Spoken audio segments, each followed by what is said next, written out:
अस्सलाम वालेकुम, नमस्कार, सत श्री अकाल एंड गुड इवनिंग। मैं हूं आरज़ू काज़मी और आप हमेशा की तरह से देख रहे हैं भेजा फ्राई। जी हाँ, भेजा फ्राई के नए एपिसोड के साथ हम हाजिर हैं। और इससे पहले कि हम न्यूज़ की तरफ चलें, हमेशा की तरह आप सबसे रिक्वेस्ट है कि जिसने भी चैनल को सब्सक्राइब नहीं किया है, प्लीज़ चैनल को सब्सक्राइब करना ना भूलिएगा। बात हम करेंगे सबसे पहले जी पाकिस्तान की और नवाज शरीफ साहब की। जी हाँ, नवाज शरीफ साहब जो कुछ टाइम या कुछ दिन पहले तक दुबई में थे, अब सुनाइए गया कि वो सऊदी अरब चले गए। और सऊदी अरब में अब वो तकरीबन एक वीक जो है सऊदी अरब में गुजारेंगे। उनके साथ उनकी बेटी मरियम नवाज जो है वो भी नवाज शरीफ साहब के साथ सऊदी अरब गई हैं और वो भी वहां पर एक वीक रहने का इरादा है। लग यही रहा है कि बातचीत चल रही है किसी के साथ दुबई में और किसी के साथ सऊदी अरेबिया में। और कहा यही जा रहा है कि शायद नवाज शरीफ साहब एक बार फिर कोशिश कर रहे हैं कि उनको प्राइम मिनिस्टरशिप मिल जाए। बात तो पहले ये हो रही थी कि बिलावल भुट्टो जरदारी जो हैं उनको लाया जाएगा और अब की बारी फिर जरदारी। लेकिन अब ऐसा लगता है कि नवाज शरीफ साहब ने भी अपने सारे घोड़े जो हैं वो निकाल दिए हैं मैदान में और साथ साथ वो कोशिश कर रहे हैं कि एक बार फिर उनको प्राइम मिनिस्टरशिप मिल जाए। अब देखते हैं कि जी एस्टैब्लिशमेंट और जाहिर है कि जिसमें एजेंसीज भी शामिल हैं, जिसमें आर्मी भी शामिल है और कई दूसरे इदारे पाकिस्तान के शामिल हैं, क्या वो नवाज शरीफ साहब को एज अ प्राइम मिनिस्टर दोबारा आने की इजाजत देते हैं, लाते हैं या नहीं लाते।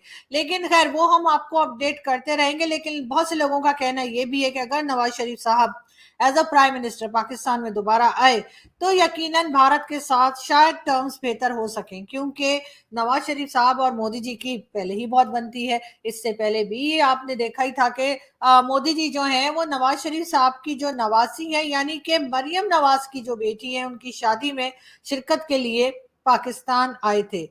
और यकीनन उन्होंने एक बहुत बड़ा स्टेप लिया था, बहुत बड़ा रिस्क उठाया था कि वो पाकिस्तान आए और उसके बाद उन्होंने शिरकत की और गए वापस भारत। लेकिन ये जरूर है कि नवाज शरीफ साहब भी क्योंकि एक बिजनेस कम्युनिटी से ही ताल्लुक रखते हैं, तो कहा यही जा रहा है कि बहुत उम्मीदें हैं लोगों को कि अगर नवाज शरीफ साहब दोबारा आए एज अ प्राइम मिनिस्टर तो हो सकता है भारत के साथ टर्म्स कुछ बेहतर हो सके। नवाज शरीफ साहब के ही वक्त में जो है वो आपको मालूम है कारगिल की जो जंग थी या जो ब्लंडर था पाकिस्तान की तरफ से वो भी किया गया था। और उसके ऊपर नवाज शरीफ साहब का भी ये कहना था कि वो हरगिज तैयार नहीं थे उस बात के लिए और हमेशा उसको वो एक ब्लंडर के तौर पे और एक अफसोस के तौर पे ही याद करते रहे। बात हम आगे बढ़ते हैं, लेकिन बात तो हम करेंगे पाकिस्तान की। सबसे पहले जी डॉलर रेट जो है, जो कि कहा गया है कि जी आईएमएफ से लोन जो है अब मिल जाएगा पाकिस्तान को। तकरीबन 9 मंथ्स लगेंगे और 9 मंथ्स में $3 बिलियन पाकिस्तान को मिलेगा। अभी तक डॉलर की जो ऊंची उड़ान थी जिसमें कि काफी ऊपर तक कहना चाहिए कि 290 रुपीज तक डॉलर पहुंच गया था, वो अब नीचे आ गया है और 285, जी हाँ, 5 रुपए कम हुए हैं। 285 पे इस वक्त डॉलर रेट चल रहा है। कहा यह जा रहा है कि उम्मीद ये कर रहे हैं कि शायद डॉलर रेट थोड़ा और कम होगा। लेकिन कितने दिन के लिए, कब तक के लिए, क्योंकि जाहिर है जो पैसा आएगा वो जल्दी जल्दी अमेरिका, कनाडा, दुबई, लंदन और कहाँ कहाँ पे लग भी तो जाएगा। तो इसलिए लोगों को ज्यादा उम्मीद नहीं है। एक्सपर्ट्स यही कह रहे हैं कि ज्यादा से ज्यादा 2 वीक्स और या फिर बहुत भी हुआ तो जी 4 वीक्स से ज्यादा जो है ये चीजें जो कंट्रोल करने की कोशिश की गई है उससे ज्यादा कंट्रोल नहीं हो पाएंगी। और उम्मीद यही की जा रही है कि तकरीबन 3 to 4 वीक्स के बाद दोबारा इसी हाल को पहुंच जाएंगे जहां पर अभी है। फिलहाल लोगों के फोन कॉल्स आ रहे हैं, जिन लोगों ने डॉलर जमा करके रखे थे वो एक दूसरे को बता रहे हैं कि जी अगर आपने डॉलर खरीदना हो तो हम 270 पर भी देने को तैयार हैं। इसका मतलब यह है कि उनको लग रहा है कि 270 से भी नीचे डॉलर जा सकता है। लेकिन बहरहाल देखते हैं कि ऐसा होता भी है या नहीं। बिजली यानी इलेक्ट्रिसिटी के बिल में जी 3.5 रुपए पर यूनिट बढ़ाने की बात की जा रही है और लग यही रहा है कि जी ये चीज जो है गवर्नमेंट यकीनन ओके कर देगी, क्योंकि आईएमएफ की शर्त, आईएमएफ की जो कंडीशंस हैं उनमें एक ये भी है कि जी जो बिजली के बिल जो आएंगे लोगों को उसमें बढ़ाई की जाए और उसको इंक्रीज किया जाए। तो कहा यह जा रहा है कि जी 3.30 यानी कि नहीं, सॉरी, 3.50, 3.5 रुपए जो है पर यूनिट बढ़ाया जा रहा है। और सुई गैस जी, तो मैं आपको ये बता रही थी कि जी जो सुई गैस यानी जो चूल्हों में जो गैस आती है और जिससे हम लोग खाना भी बनाते हैं, चाय भी बनाते हैं, कॉफ़ी भी बनाते हैं, जी हाँ, उसमें भी जो है वो 50% जो है बढ़ाने की बात की गई है, यानी कि उनके बिलों में जो है 50% तक इज़ाफ़ा किया जाएगा। साथ-साथ जैसे बिजली का मैंने आपको बताया कि वैसे तो कोई कह रहे हैं कि जी ₹4 भी बढ़ाए जा सकते हैं, लेकिन फ़िलहाल गवर्नमेंट ने ये कहा है या गवर्नमेंट की तरफ से ये कहा जा रहा है कि जी सोच रहे हैं कि ₹3.5 पर यूनिट इलेक्ट्रिसिटी में बढ़ा दिए जाएं। काफी खौफनाक सूरत हाल जो है वो इलेक्ट्रिसिटी और गैस के बिलों में आने वाली है। साथ साथ जी ये भी बताया जा रहा है कि जो गोल्ड प्राइस है उसमें ₹8,000 की कमी हुई है और अब 1 तोला गोल्ड जो है वो आपको 2,08,000 में मिल जाएगा पाकिस्तान में। जी हाँ, अब न जाने वो कौन लोग हैं जो इस टाइम पर भी गोल्ड खरीद पाएंगे, लेकिन बहरहाल ये 8,000 जो है वो कम तो हो गए हैं, लेकिन कब ये दोबारा ये रेट चढ़ जाएंगे कुछ कहा नहीं जा सकता। हम आपको ये भी बताते चलें कि जी जो जावलक जनरल जावलक के बेटे इजाजुल हक साहब का कहना है कि जी वो नवाज शरीफ और उनकी फैमिली के साथ राब्ते में है। जी हाँ, इजाजुल हक साहब का कहना ये है, मुस्लिम लीग नून की क़यादत से राब्ते में हूँ, निगरां वजीर आजम के नामों में नजम सेठी मोहसिन बेग के नाम शामिल नहीं। ये भी कहना है जी एजाजुल हक साहब का, लेकिन जाहिर है एजाजुल हक साहब अगर पीएमएलएन के साथ राब्ते में नहीं होंगे तो भला कौन होगा, क्योंकि नवाज शरीफ साहब को भी एजाजुल हक साहब के जो फादर थे यानी कि जनरल ज़ियाउल-हक, जिन्होंने ज्यादातर मुल्क का बेड़ा गर्क किया है, डिक्टेटरशिप अपनी रखकर अपनी चलाकर, जो इस्लाम इस्लाम और इस्लाम और मजहब का चूरन जो उन्होंने बेचा, साथ साथ अफगानिस्तान की जंग में भी हिस्सा लिया, अफगान महाजरीन को भी यहाँ पर लाए और कई तरह की दूसरी जो पाकिस्तान में हमें खराबियां नजर आती हैं वो इनके ही अब्बा जी की दी हुई हैं।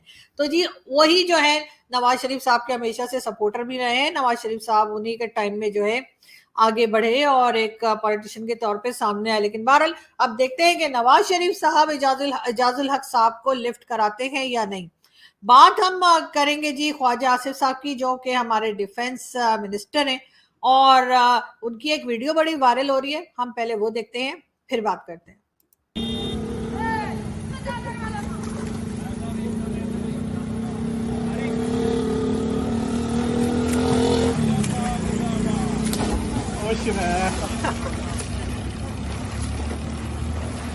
भैया आ जाओ।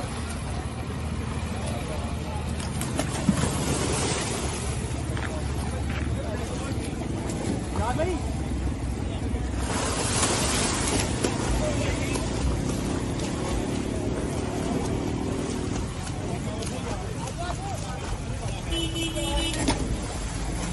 हेलो, आपकी छुट्टी है।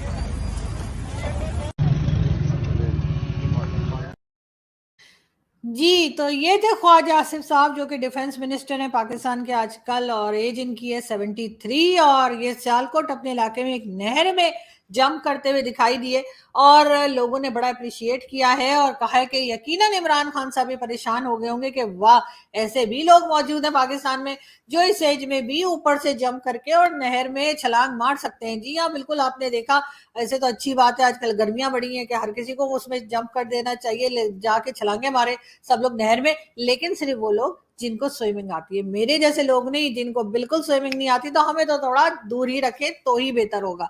खैर, हम जी अगली न्यूज की तरफ चलते हैं और हम आपको ये भी बताते चलें कि अभी आप जैसा कि जानते ही हैं कि इसाक डार साहब जो कि हमारे फाइनेंस मिनिस्टर हैं, उनकी बकौल सब गवर्नमेंट के उनकी और शहबाज शरीफ साहब की मेहनत की वजह से आखिरकार आईएमएफ को पाकिस्तान को लोन देना ही पड़ गया। लेकिन ये कहानी कब तक चलेगी और कहाँ तक रहेगी वो मालूम नहीं, लेकिन अनवर मकसूद साहब जो हमारे एक राइटर हैं, उनका कहना है ऐसे कर्ज पर वाकई धमाल डालना बनता है जिसे खाना आपने हो और जिसे उतारना कौम ने हो। जी हाँ, यानी कि खाने वाले कोई और है इस कर्ज को, जो लोन मिला है पाकिस्तान को, वो तो आप लोग जानते ही हैं कि कौन लोग कॉर्नर के प्लॉट लेते हैं और कौन लोग खा जाएंगे, लेकिन अब उतारना जो है वो पब्लिक को पड़ेगा, क्योंकि जिस तरह के टैक्सेस लगाए जाएंगे पब्लिक के ऊपर, जो महंगाई आएगी और पब्लिक को सहना पड़ेगा, तो यकीनन उनका यही कहना है कि जी अब इस कर्ज को उतारने के लिए अच्छे से जो है वो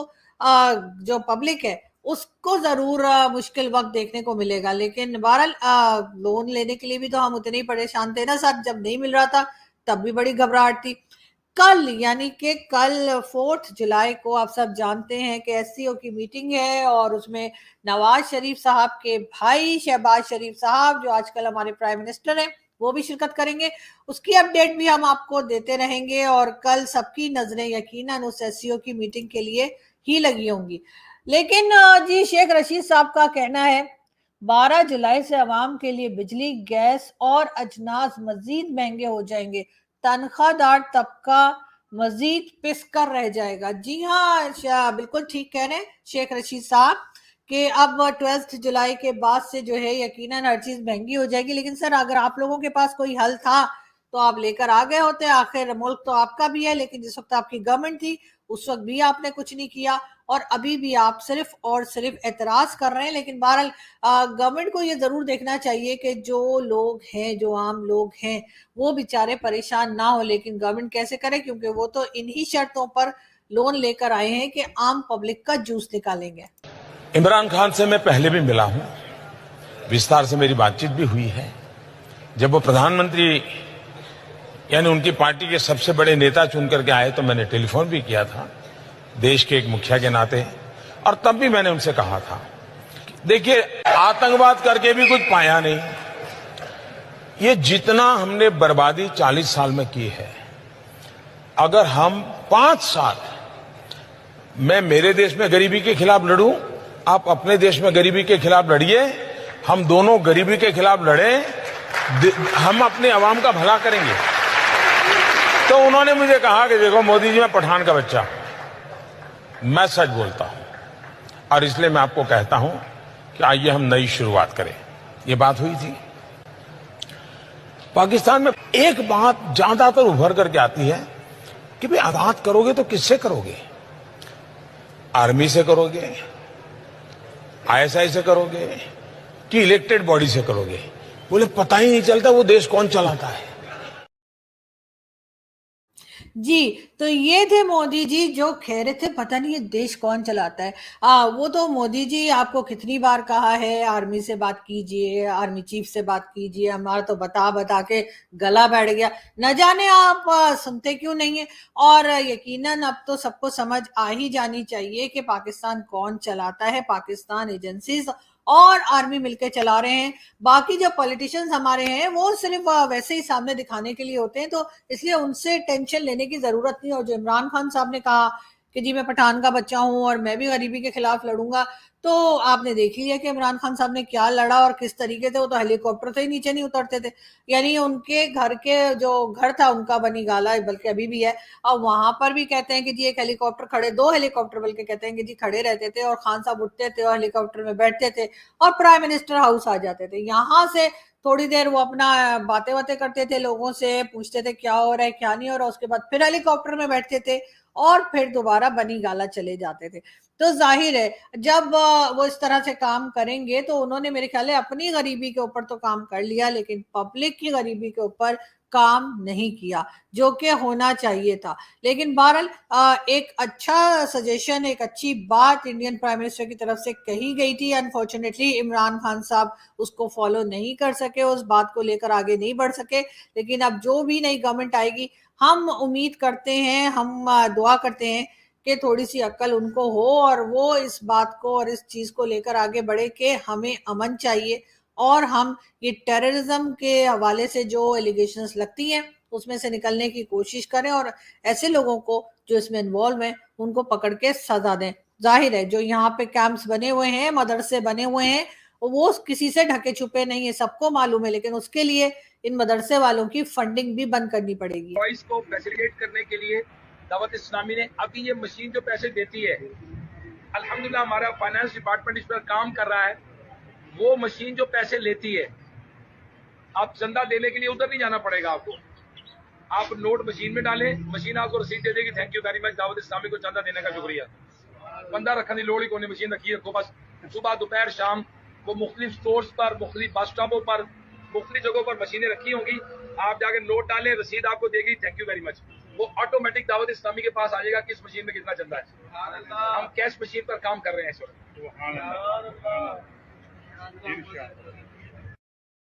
जी, तो ये वो लोग हैं जिनको कंट्रोल करने की, जिनको रोकने की ज़रूरत है, और ये जो मशीनें लगा रहे हैं और कह रहे हैं कि जी उसमें लोग पैसा डालें और इनको मिल जाएगा, और ये दावत इस्लामी मतलब इस्लाम की दावत देते फिर रहे, ऐसे लोगों को रोक कर और इनके ऊपर जो है वो रोक लगाएंगे, तभी जो है, सिर्फ यही नहीं, इनके जैसे बहुत से ग्रुप हैं पाकिस्तान में, जगह जगह पे ये चंदे के बॉक्सेस रखे रहते हैं कि जी डोनेशन बॉक्स रखा है, फलाने मदरसे का है, फलाने मदरसे का है, तो इनको रोक लगाएंगे तभी जो है टेररिज्म भी रुकेगी, तभी ये मदरसे में जो गलत सलत सिखाते हैं वो भी रुकेगा, और पाकिस्तान दोबारा एफएटीएफ में जाने से जो कोशिश हर वक्त करता रहता है उससे बच पाएंगे।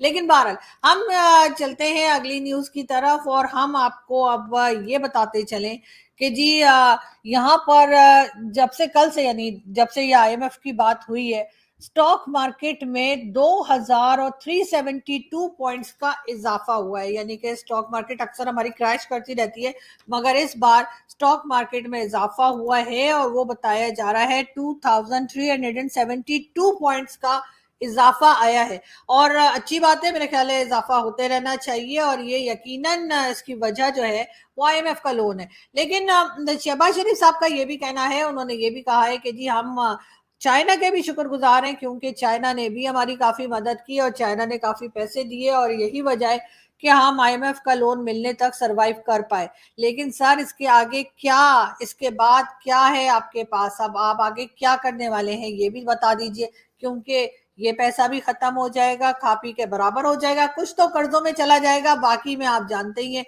कि क्या क्या होगा, कॉर्नर के प्लॉट और कनाडा, अमेरिका, दुबई, हर जगह की प्रॉपर्टीज। तो फिर आगे क्या सोचा है, जब ये पैसा खत्म हो जाएगा फिर किसके पास जाना है, या आपने वाकई सोचा है कि कोई ट्रेड ओपन करेंगे, कोई काम काज करेंगे, या इसी तरीके से मांगे तांगे पे कंट्री को चलाते रहेंगे, और ये बात जो है ये कहीं ना कहीं जाकर आपको नुकसान करेगी, क्योंकि अभी तक जितना कुछ नुकसान हो चुका हमने देखा। अभी जो हमने प्राइम मिनिस्टर मोदी की आपने देखा कि बात सुनाई थी आपको, उसके बाद हम देख सकते हैं उनकी इकोनॉमी तो काफी बेहतर हो गई है, उनकी इकोनॉमी काफी अच्छी चल रही है, जबकि इमरान खान हो या इमरान खान साहब से पहले की गवर्नमेंट्स हो, उन्होंने कोई काम क्योंकि इकोनॉमी पे नहीं किया, इसी वजह से हमारा इस वक्त बुरा हाल है। बात हम करेंगे जी ट्विटर की। ट्विटर के जो ओनर हैं जी वो भी एक अजीब ही किस्म के लोग हैं।